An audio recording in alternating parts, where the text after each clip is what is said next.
ভূ রাজনৈতিক এবং ভূ অর্থনৈতিক বাস্তবতার প্রেক্ষাপটে ইন্দো প্যাসিফিক পলিসি ডকুমেন্ট তৈরি করেছে বাংলাদেশ। পলিসি ডকুমেন্টে ইন্দো প্যাসিফিক অঞ্চলে শান্তি ও স্থিতিশীলতার উপর তাগিদ দেওয়ার পাশাপাশি আন্তর্জাতিক আইনের প্রতি শ্রদ্ধা এবং কোনো সামরিক জোটে যোগ না দেওয়ার বিষয়টি জোরালোভাবে থাকবে বলে আশা করা হচ্ছে। এছাড়া এই অঞ্চলের দেশগুলোর অন্তর্ভুক্তির প্রতি জোর দিতে চায় ঢাকা। এ বিষয়ে পররাষ্ট্র সচিব মাসুদ বিন মোমেন জানান, আমরা একটি অন্তর্ভুক্তিমূলক ইন্দো প্যাসিফিক চাই। অন্তর্ভুক্তিমূলক বলতে আমরা বোঝাতে চাইছি ইন্দো প্যাসিফিক কৌশলে কোনো ধরনের দ্বন্দ্ব থাকবে না এবং এখানে যেন কাউকে বাদ দেয়া না হয়।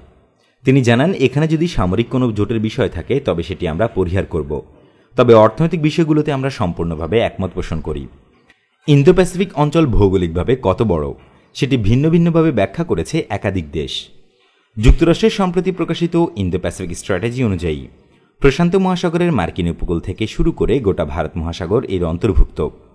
অনেকের ভ্রান্ত ধারণা রয়েছে ইন্দো প্যাসিফিকে কবে বাংলাদেশ যোগ দেবে বা এখানে যুক্ত হওয়ার জন্য চুক্তিপত্রে কবে স্বাক্ষর করবে বাংলাদেশ।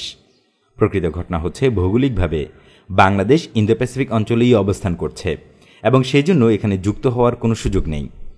অন্যদিকে যে কয়টি দেশ বা জোট ইন্দো প্যাসিফিক স্ট্র্যাটেজি ঘোষণা করেছে সেটি তাদের নিজস্ব রাজনৈতিক স্বার্থ অর্জনের জন্য করেছে, সেখানেও বাংলাদেশের যুক্ত হওয়ার কোনো সুযোগ নেই। সেজন্য বাংলাদেশ তার নিজস্ব পলিসি ডকুমেন্ট তৈরি করার উদ্যোগ নিয়েছে।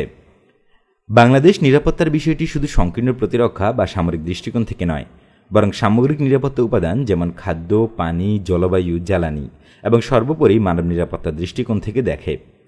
এ বিষয়ে পররাষ্ট্র সচিব জানান, সুনীল অর্থনীতির সম্ভাবনা, কোস্টাল কানেক্টিভিটি, কন্টেইনার চলাচলের লজিস্টিক্স সমস্যাগুলো মসৃণভাবে সমাধান কিভাবে করা যায় সেগুলো এখানে আমাদের মূল লক্ষ্য থাকবে।